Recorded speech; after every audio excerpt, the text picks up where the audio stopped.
अस्सलाम वालेकुम।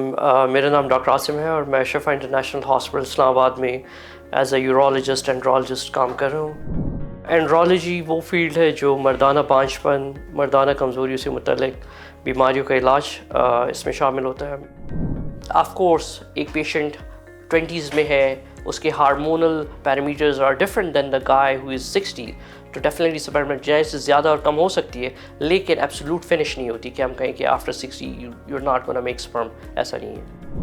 स्मोकिंग दो एंगल्स को इफेक्ट करता है। एक तो वो स्पर्म को इन इटसेल्फ डैमेज करता है पूरी तरह से। सेकेंडली देखा गया कि मर्दाना कमज़ोरी, जिससे मेरी मुराद इरेक्टाइल डिसफंक्शन है, वो भी स्मोकिंग एक बड़ा रीज़न है। आप अपनी अना की वजह से डॉक्टर से रब्ता ना करें, ये at the end of day आप ही को हर्ट करती है। आपकी फैमिली इनकम्प्लीट रह जाती है, लेकिन या आपके बच्चे नहीं होते टाइम पे या होते ही नहीं है, तो इसका at the end of day नुकसान आप ही को है।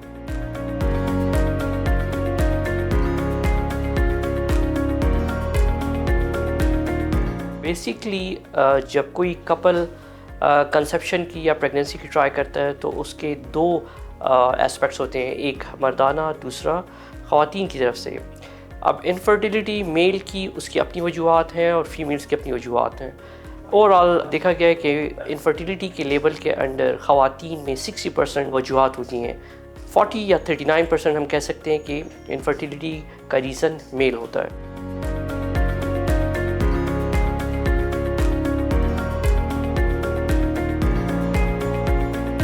कोई भी पेशेंट इंडिविजुअली इनफर्टाइल हो सकता है और कोई भी पेशेंट इंडिविजुअली इरेक्टाइल डिसफंक्शन भी उसको हो सकता है। जैसे कि एक चीज़ है इम्पोटेंस, एक चीज़ है इनफर्टाइल।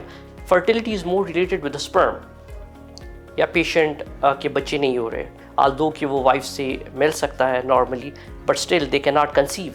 ये फिर इनफर्टाइल में बात आ जाती। इम्पोटेंस वो है कि वो इन अ फर्स्ट को अपने सेक्सुअल रिलेशंस ही नहीं बना पा रहा था या मैरिज कंज्यूमेट नहीं कर पा रहा, तो वो भी इनफर्टिलिटी को, क्योंकि sperm deposition and the female genital tract is necessary part to conceive a child.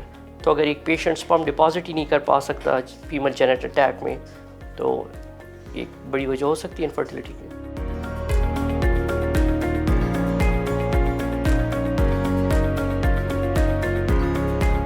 मर्दाना पांचपन की काजेज़ मुख्तलिफ हैं, जैसे कि जीनियाती या जेनेटिक हम कह सकते हैं। कुछ ऐसी बीमारियां हैं जो कि इफ़ेक्ट करती हैं स्पर्म की बनने को, प्रोडक्शन, या फिर स्पर्म की मूवमेंट को। तो इस किस्म की 4-5 कॉमन एग्जांपल्स में अगर आपको बताऊं तो क्लाइनफेल्टर है, सिस्टिक फाइब्रोसिस है। इसमें इफ़ेक्ट हो जाते हैं स्पर्म, और या वो बनते नहीं हैं, अगर बनते तो उनमें वो तैरने की सलाहियत इतनी कम होती है कि वो फर्टिलाइजेशन नहीं कर पाते। इसके अलावा जो काजेज़ हैं वो, अगर किसी को कोई ऑपरेशन हो गया हो पेल्विक रीजन में और उसमें जो ट्यूब स्पर्म को लाने की ज़िम्मेदार होती है वो कट जाएँ, इससे भी इनफर्टिलिटी हो सकता है। थर्डली, पैदाइशी तौर पे टेस्टिकुलर साइज़ कैसा है, या टेस्टिकल पेट में तो नहीं रह गए, क्योंकि नॉर्मली टेस्टिकल को स्क्रूटम में होना चाहिए स्पर्मेटोजेनेसिस के लिए, लेकिन अगर टेस्टिकल अनडिसेंडेड रह गए हैं तो उस वजह से भी इनफर्टिलिटी या लो या ज़ीरो स्पर्म काउंट हो सकता है। इसके अलावा और जो वजूहात हैं, कैंसर है पेल्विक रीजन की, रेडिएशन है, मुख्तलिफ बीमारियां हैं जो कि कर सकती हैं इनफर्टिलिटी।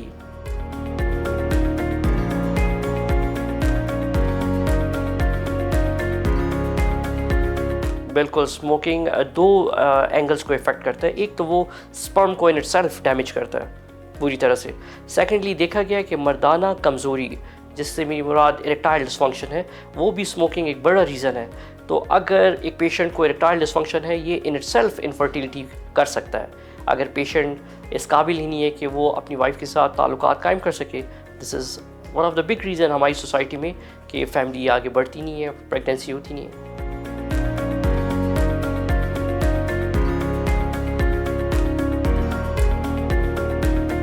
किसी भी और बीमारी की तरह स्ट्रेस लेवल जो कि हार्मोन्स को इफ़ेक्ट करते हैं, बिल्कुल एक रीज़न होती है इनफर्टिलिटी में।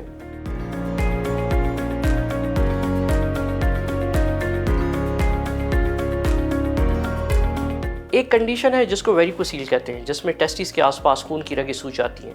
टेस्टिस अल्लाह सुब्हान तआला ने पेट से बाहर बनाए इसलिए कि टेम्परेचर ठंडा रहे। टेस्टिस का ठंडा टेम्परेचर ज़रूर होता है स्पर्मेटोजेनेसिस के लिए, हेल्दी स्पर्म बनने के लिए।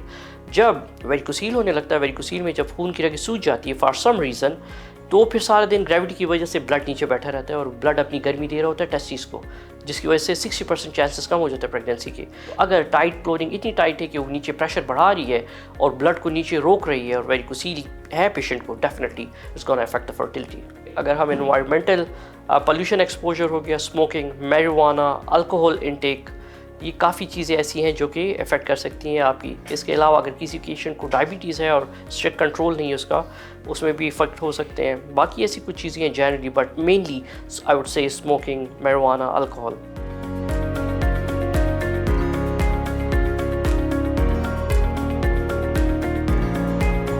गाइडलाइंस के मुताबिक ऐसी कोई रिकमेंडेशन नहीं है हमारे पास कि हमें हर मर्द का शादी से पहले कुछ टेस्ट करने चाहिए, लेकिन डेफिनेटली आप अगर सीमेन एनालिसिस करते हैं तो उससे हमें आइडिया हो सकता है कि पेशेंट का स्पर्म कैसे हैं, उनकी मोटिलिटी या मॉर्फोलॉजी, शेप, शक्ल और उसकी जो तैरने की सलाहियत है स्पर्म की कैसी है। तो किसी हद तक तो जी बिल्कुल आपको पता लग सकता है, लेकिन गाइडलाइंस में ऐसी कोई रिकमेंडेशन नहीं है।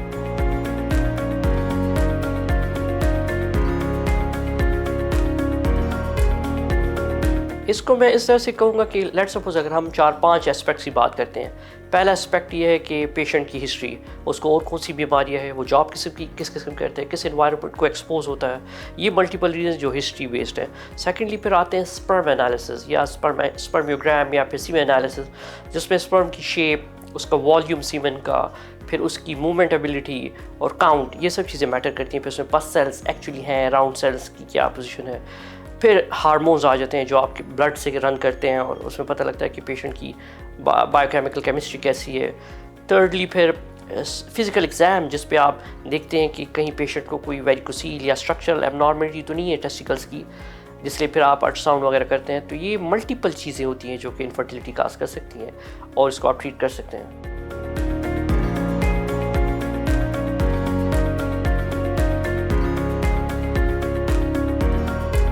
Mail infertility as such it's symptomless आप कह सकते हैं, लेकिन जो कुछ सिम्टम्स हमें आइडिया देते हैं, सपोज एक पेशेंट है उसके फेशियल हेयर्स नहीं है, बियर्ड नहीं है, तो ये एक आइडिया देती कि यार इसको हार्मोनल प्रॉब्लम्स हो सकते हैं। अगर एक पेशेंट नोट करता है कि उसके टेस्टिकुलर साइज बहुत छोटे हैं, ये एक और हमें आइडिया दे सकता है कि इस पेशेंट के टेस्टिकल्स छोटे रह गए हैं, कहीं हार्मोनल प्रॉब्लम तो नहीं है इसमें। तो इस तरह से डायरेक्ट कोई सिम्टम्स नहीं होते, but you have to look for them.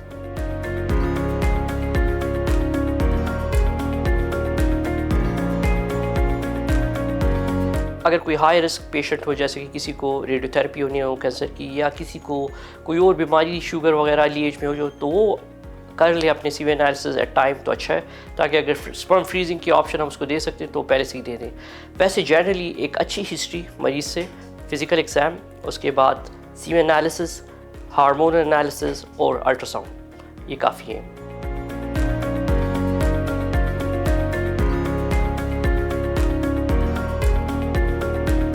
कुछ फॉर्म्स इसकी ऐसी हैं जैसे मोस्टली जेनेटिक, जिसमें रिकवरी के चांसेस बहुत कम होते हैं और कभी कभार बिल्कुल नहीं होते, और कुछ इसकी काजेज़ ऐसी हैं जिसको आप इजीली ट्रीट कर सकते हैं और इनफर्टिलिटी कन्वर्ट हो सकती है normal semen parameters and fertility में।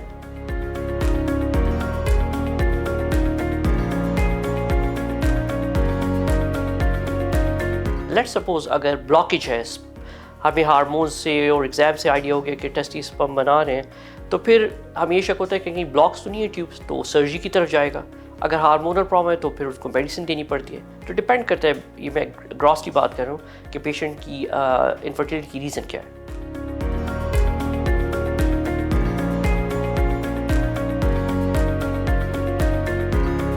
यूजली स्पर्म बनते हैं 79-80 डेज़ के आसपास के, तो हम एटलीस्ट एक्सपेक्ट करते हैं कि 3 मंथ्स में कोई चेंज आए सीमेन एनालिसिस में और कंसेप्शन की चांसेस बढ़े।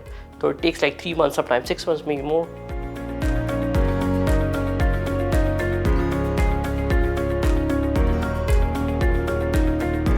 जैसे कि कंसेप्शन है कि male throughout the life fertile रहते हैं, तो स्पर्मेटोजेनेसिस होती रहती है मेल में। वो ऐसा नहीं है कि किसी स्टेज पे जैसे कि फीमेल के साथ है कि एक स्टेज के बाद वहाँ पे फॉलिकल्स बनना बंद हो जाते हैं। मेल्स में यूजुअली स्पर्मेटोजेनेसिस होती रहती है, लेकिन फिर ग्रोइंग एज के साथ उसमें और बीमारियाँ आने लगती हैं, डायबिटीज़ वगैरह या कोई और, तो इफेक्ट कर सकती हैं फर्टिलिटी को। This not a short thing that person who is fertile in 20s he will be fertile in 60s। No, it's not like this. Of course एक पेशेंट 20s में है, उसके hormonal parameters are different than the guy who is 60, तो definitely spermatogenesis ज़्यादा और कम हो सकती है, लेकिन एब्सोल्यूट फिनिश नहीं होती कि हम कहें कि after 60 you are not gonna make sperm, ऐसा नहीं है।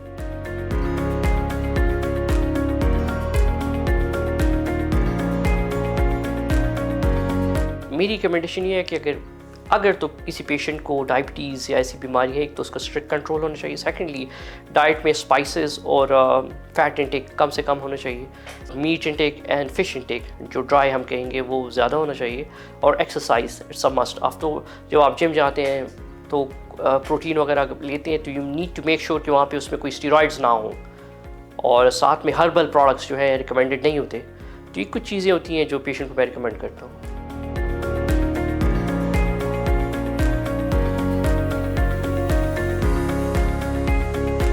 लोगों को मालूमात नहीं है क्या चीज़ देखनी है, किस चीज़ के बारे में फ़िक्र करनी है।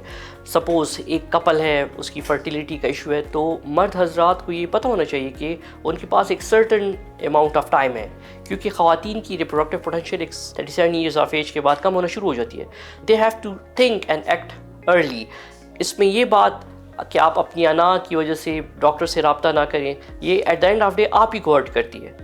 आपकी फैमिली इनकम्प्लीट रह जाती है, लेकिन या आपके बच्चे नहीं होते टाइम पे या होते ही नहीं है, तो इसका at the end of day नुकसान आप ही को है। तो इसलिए मर्द हजरात से मेरी रिक्वेस्ट है कि अगर वो इनफर्टिलिटी को डील कर रहे हैं तो उनको चाहिए कि जहाँ उनकी वाइफ असेस हो रही है गायनेकोलॉजिस्ट से, वो भी किसी मेल स्पेशलिस्ट से ज़रूर रब्ता करें इसमें।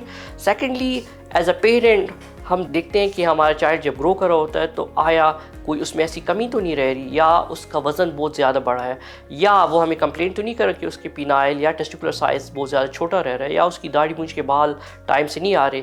ये कुछ अलार्मिंग साइंस होते हैं जो कि पेरेंट्स पिक कर सकते हैं, and sometime they can get treatment early on.